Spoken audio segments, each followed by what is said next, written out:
Hey crafty brides, it's Alex Vanover and welcome back to my craft room. In this video, I'm going to show you how to put vinyl on a mirror to make your welcome sign for your wedding or any other kind of sign that you like.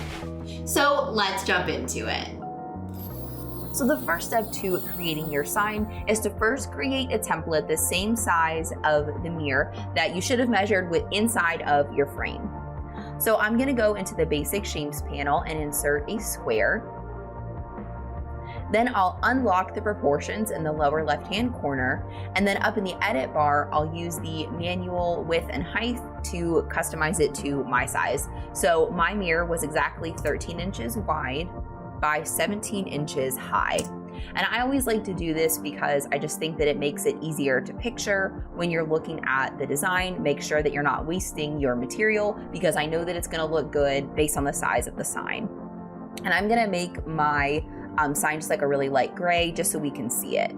And now it's time to either put in your SVG or like enter your text. So I'm just going to be using two different fonts that I got from dafont.com. I will link both in the description below. But the first thing I'm going to do is type out all of my text. And I like to do these all on separate lines, so it's really, really easy to change like the spacing and the fonts. So I'm just going to do one line for welcome. And then sometimes it hides from us.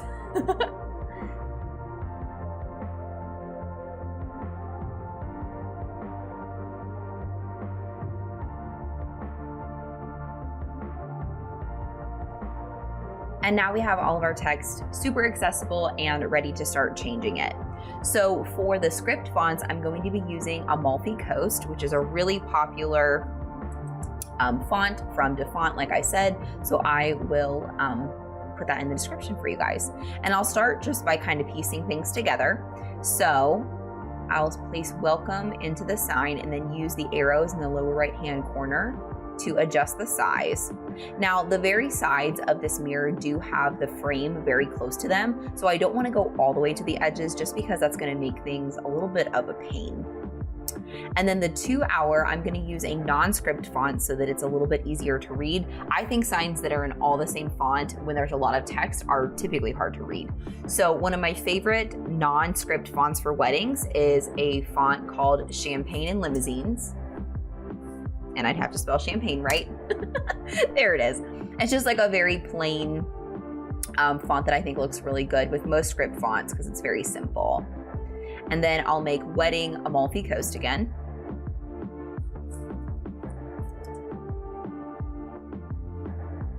And then I'll add that to the sign as well. And I'll try to double check and see if the widths of these are about the same. So the width is 11.44. So yeah, and this is like 11.45. So it's very close just by eyeballing it. And I might tuck that text up a little bit like that, so it just kind of looks like it flows a little bit better. And then for the names, I'm going to use Amalfi Coast again. And I'll make them a little bit smaller. Kind of put them down below. And then lastly, I will do the date in Champagne and Limousines once again. So as you can see, sometimes having an SVG is helpful because it makes things a little faster. When you're just doing simple text signs, it's really not necessary to, purchase an SVG or anything like that for stuff that's really pretty simple. And since the mirror is so decorative, I think it's very appropriate to leave it, very simple. So next what I'm going to do is I want to make sure that all of the vinyl itself is centered before I cut it. So I'm going to click the welcome to select it. Then I'm going to hold down the shift key and choose the other 3 text boxes up here. Then in the edit bar, I'll use the align tool to center horizontally and make sure that everything is good to go. And then I'll choose attach. So I can cut that as all one piece. And then I will cut that out of white vinyl. So I'll go ahead and change that color. Then I will do the same thing with the text here at the bottom. In fact, I might make that date just a little bit smaller so it doesn't take over the whole thing. So I'll choose Alexandra and Andrew and the date, use a line and center it horizontally, and then I'll attach that as well and also make that white. So both of these will be white vinyl, but this way we don't waste the vinyl that's kind of here in the middle. So it'll cut with two different pieces. Then we don't need the template to actually cut, so I'm gonna click the eyeball and hide it, but I will keep it here in case we decide to come back and redo the sign or anything. I always like to save my projects, so I usually save all of my templates as well. Then when we're ready, we'll click Make It. And since we're applying this to a mirror, we're going to be using just permanent adhesive vinyl. So we don't need to do anything on the prep screen as far as mirroring or anything, because you only do that with heat transfer vinyl. Then you can click Continue. And then when your machine connects, you can choose your cut setting. I'm going to be using StarCraft HD vinyl, and if you guys have never tried HD, it is amazing. It comes in both a matte and glossy finish, and it comes in tons of beautiful wedding colors, so I absolutely love it. I will put a link for it down in the description in case you want to try it. And you can also use my code ALEX5 to save 5% on StarCraft HD if you buy it at 143 Vinyl. But regardless, I'm going to use just the regular vinyl setting for both of these because that works beautifully for StarCraft HD. Remember that if you have an Explorer Air 2, you can just turn your dial to the vinyl setting. Or if you're using a Maker or a Joy or anything else, you can just click the actual setting itself to get to the whole menu with all the other options. So now let's hop over to my Cricut machine and I'll show you how to cut this vinyl out and apply it to your mirror in a way that it's going to be perfectly straight and perfectly placed. So next I'll add my permanent vinyl to my light grit bat, first by removing the plastic cover over the top. Then I'll align my vinyl in the upper left-hand corner, and I did pre-cut it to be just about an inch larger than my design. I do like to cut my vinyl down if I can help it, just so that I'm not sticking more vinyl than I need to onto my mat and making it lose its stick even faster. So once it's well stuck down, I'll open up my Cricut Maker 3, insert the mat underneath the rollers, and load it into the machine.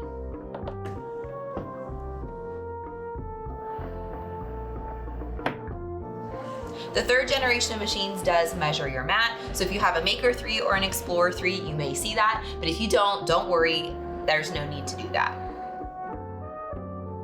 Then I'll click the flashing play button.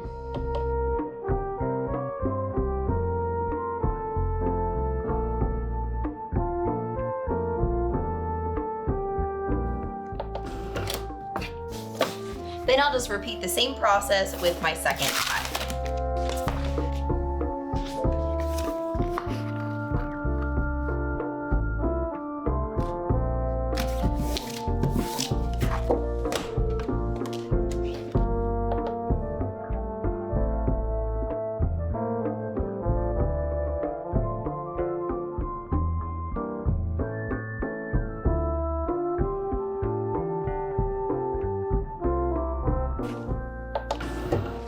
Now it's time to weed our vinyl and prep our mirror. So I'm gonna be weeding my vinyl with my pin pen weeding tool from 143 Vinyl. This is my absolute favorite weeding tool. If you don't already have one of these, I highly suggest that you go grab one. So I'll just start in the corner working the vinyl off of the backing. And this is another reason why I love StarCraft HD, because the backing is blue on the white vinyl, so it makes it so much easier to weed than when the backing is white as well. I'm just gonna pull this off slowly, and I usually do it in groups. So like as I get one word weeded, I'll go ahead and cut the vinyl off so that I'm not dealing with a bunch of extra vinyl, because in my experience, that makes it stick to itself and it just creates a big mess. So I like to trim it off periodically, especially with fonts that have this many like loops and stuff like that. It can just be kind of a pain. Do you guys see how easily that weeded? I'm telling you, this stuff is the best. So then I'm gonna grab the centers of my letters using my pin pen, and this is an iVine weeding berry if you guys have never seen one of these. It is awesome for collecting your scraps while you're weeding. Just keeping everything out of the way. And I just now noticed that the O and the E in this font did not, like the inside of the letter filled in, so that's kind of strange. When I'm finished weeding, I will just cut an opening using my X-Acto knife.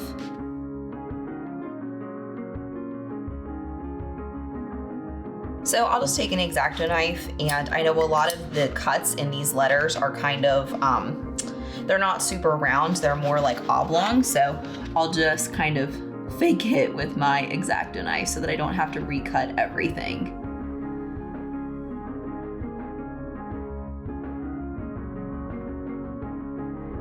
And then I'll set this piece aside and weed my second piece.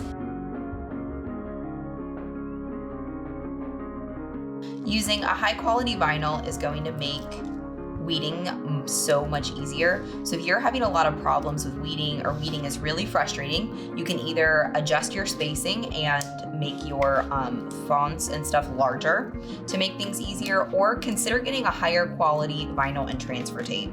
Because a lot of times vinyl that you'll get off like Amazon is not very high quality, and it makes weeding an absolute nightmare. That was so easy.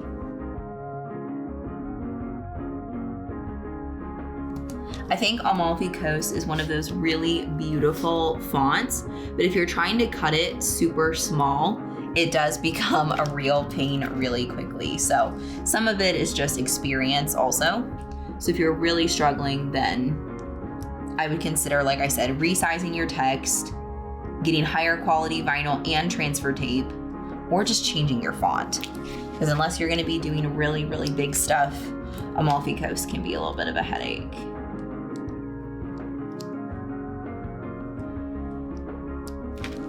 And if you have pieces of vinyl that kind of get stuck to one another, having a pair of tweezers handy is also really, really great. My entire tool set is from 143vinyl.com, and I have it linked below in the description for you guys if you need some new tools to make your life a little bit easier. I love using my pin pen because it's literally just like holding a pen. It's super comfortable, and it makes getting in those tight spots so much easier.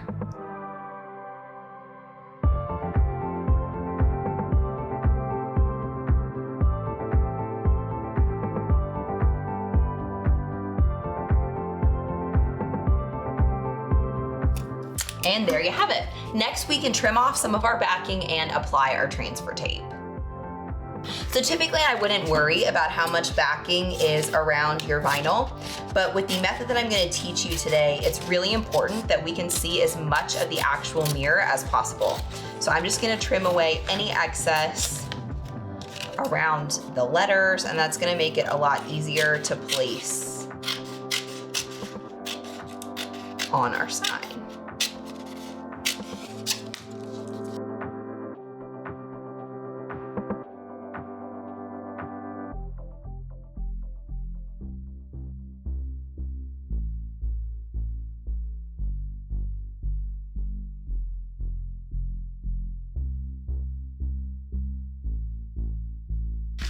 And I will go ahead and leave the sides in there. I just like to trim around the outsides of the letters the most.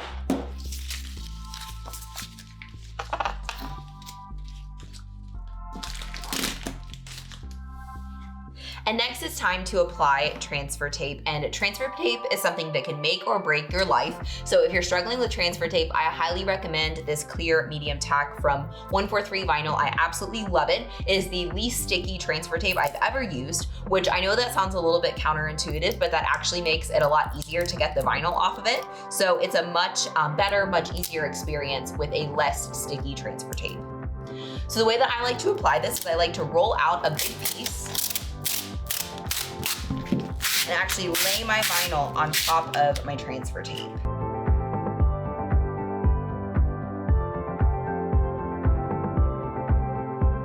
And next we need to burnish each piece with our squeegee. And I know it sounds like I'm saying to burn your vinyl, but that's not what I'm saying.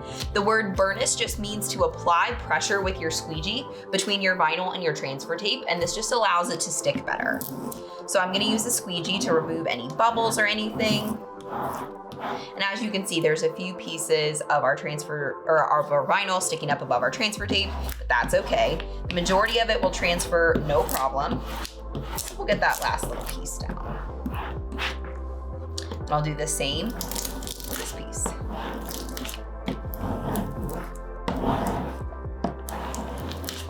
Okay, so now we'll set these pieces aside and it's time to prep our mirror. So this is the mirror that I'm gonna be using for this project, and you get a lovely view of my ceiling fan and my camera while it's above us.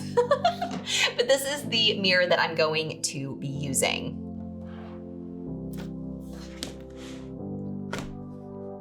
And next, before we apply our vinyl, we need to clean it off a little bit since it has kind of been sitting for a while. I can see plenty of dust on it. So I'm just going to use a paper towel and rubbing alcohol, not actual Windex, since that can end up damaging our adhesive. I just like to use a little bit of rubbing alcohol and just kind of rub all over the mirror and remove any dust or any fingerprints or anything like that.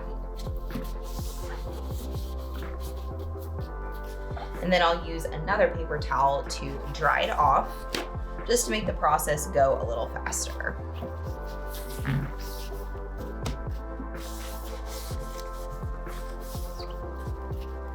The great news about using permanent vinyl on a mirror is that that is basically the most ideal surface for vinyl that you will ever find. A shiny, non-porous surface works really, really well with vinyl. So this is gonna stick beautifully.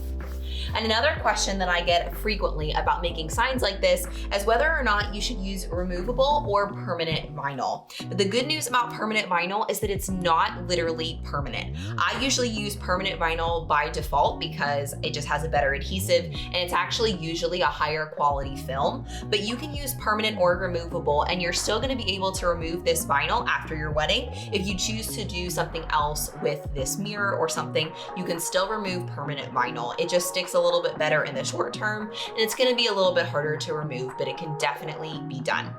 But if you really do want to use removable vinyl for this project, you can do that as well, and it will work just fine. So next, we're gonna leave the backing on our vinyl, and we're gonna start placing our vinyl and transfer tape down onto the mirror. And I'm gonna show you guys a method for applying your vinyl and transfer tape and everything so that it's exactly where you want it. You're not gonna have to worry about any bubbles or any spacing issues, because you'll get plenty of chance, plenty of warning to think about it. I could just totally peel off the backing and try to stick it down, but then I could run into issues like air bubbles and things could be crooked and all kinds of stuff. So I really prefer this method, which is called the hinge method.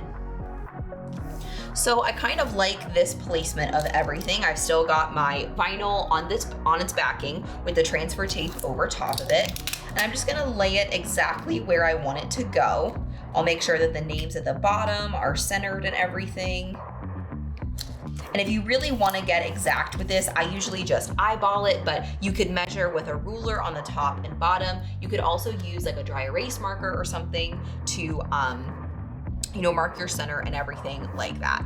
But I think that looks pretty even over to the sides. So next we're gonna take some painter's tape and we're just gonna put some painter's tape down the center of each of these decals. It doesn't have to be exact, so don't worry about being perfect. It just looks something like this. And I'll actually peel this piece off and we'll do it separately. So I'll put another piece down the center of my names, like this.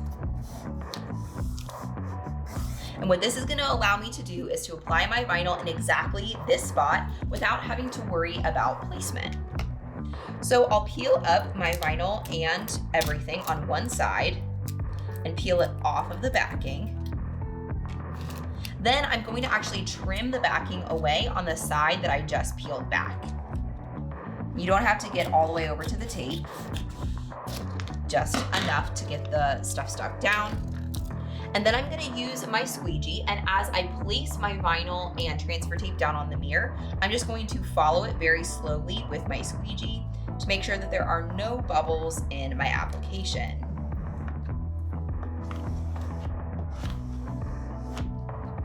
And then once one side is down, you can remove the piece of painter's tape. And now we can use this and it can act as our hinge. So we can remove the other side and simply peel back the backing of the vinyl. And now we don't have to worry about placement. We can just focus on getting the vinyl down without bubbles on it. Just go nice and slow. And then you do want to burnish lightly with your squeegee again, because all adhesive vinyl is pressure sensitive. So using the squeegee over top your vinyl is what actually activates the adhesive. And then when you're ready, you can take your transfer tape and pull it straight back at 180 degrees, almost kind of roll it backwards.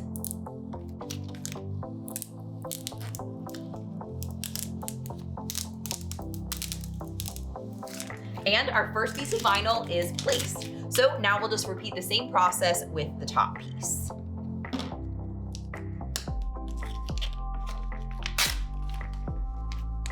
Oops, might have to burnish a little bit more with this one.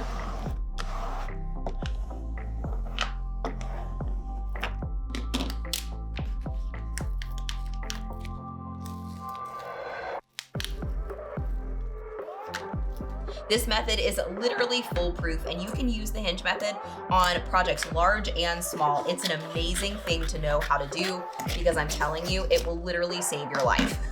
There were many times that I cried over signs that I made when I was a new crafter, and I would have died to know the hinge method. So I hope that this helps your wedding projects go a little bit easier. And since this area is not doesn't have any backing on it or anything, I'm just gonna use my finger so I don't go too harsh on it.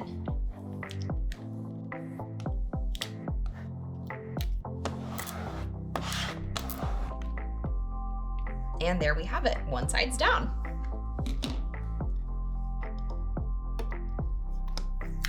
Whoops. We have to be careful that the painter's tape doesn't grab anything. There we go. I'll remove that painter's tape, and then I'll burnish this side one more time with my squeegee as well to make sure that it comes off nice and easy.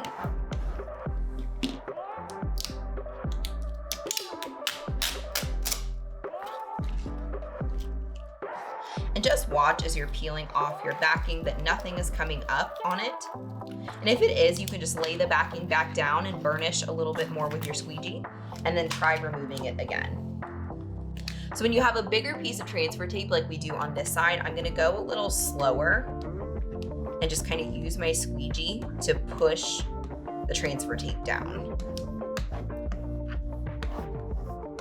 Remember, this is a mirror, so I need to be really careful with not using my squeegee too harshly.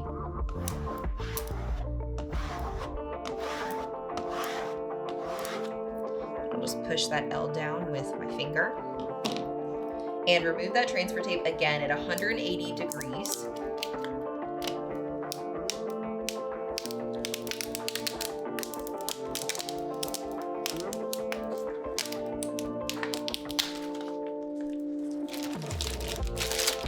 And there you have it, another wedding sign checked off the list.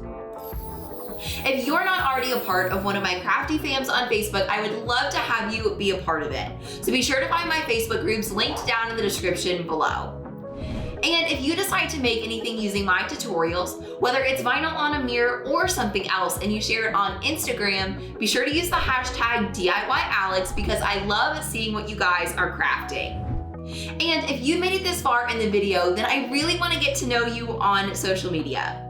So please be sure to find me at DIYAlexVanover on pretty much all major social media platforms, and I'll also put direct links down in the description below. If you enjoyed this video and you want to see more just like it, then be sure to subscribe to the DIY Alex YouTube channel, and be sure to ring the bell so that you get notified every single time that I put out a new video every single week. But don't wait for next week's video, be sure to check out this one next, or if you want to make your DIY dreams come true, be sure to check out this video. I know that you're gonna love it.